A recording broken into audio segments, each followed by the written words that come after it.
Dear Disc Diary. In previous entries, I've talked about the incredible community that exists within disc golf.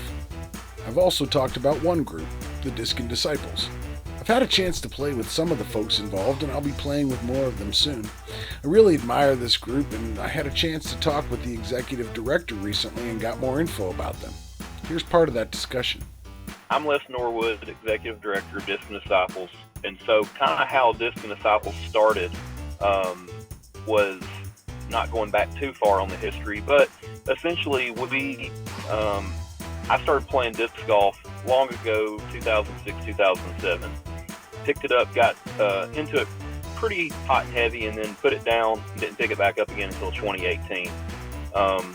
When I got back into it, like a lot of people, started getting really into it, got the PDGA number, of course, watching the pros play and thinking, I could throw that far, and, pride really taking a big front seat, thinking, I could, I might be able to quit my day job and do this, I think everybody thinks that before they go out there and realize how far these guys are throwing and what camera angles it works at.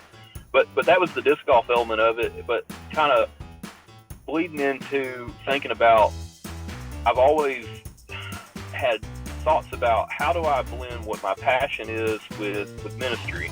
And I've had a lot of hobbies, but disc golf's been one that stuck along with some other sports and things. And when I got back into it in 2018, towards the latter part of 2018, it was 2019, I was doing a tournament. I met two guys on the course at Two Rivers where I played, Tim Ferguson, David Campbell. And Tim was to the area and had been here a while, and was just about to actually move off to Texas to take a job. And David Campbell had moved here from East Tennessee, and so we were all kind of like not new to the area, but we were all kind of different Tennesseans, I guess, kind of just playing and having fun and talking, and it kind of come up to where the discussion came up. We all associated each other as being believers, and we started talking about, how cool would it be if we did something where we kind of you blended, almost like ministry and a Christian disc golf club together.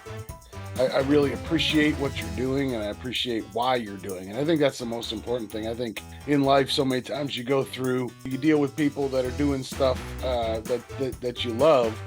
But one of the things that I really like about Discin Disciples is not just what you're doing, but why you're doing it, and I think at its core, that's the most important thing, is about, building a community inside the game, but also, a subset of that, this sort of, this community of believers.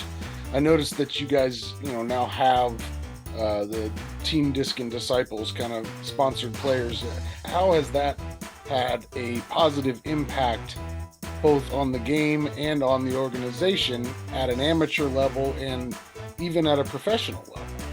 I'd say it's really cool because it gives players that are wanting to be able to showcase their faith on the course, kind of an outlet to do that, because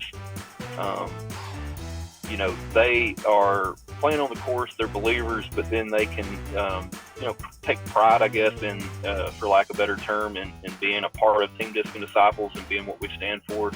PDGA ran an ad during Worlds, and Kevin Kiefer's wearing that shirt, and it's several times, Discin Disciples right there, and it's interesting stuff like that.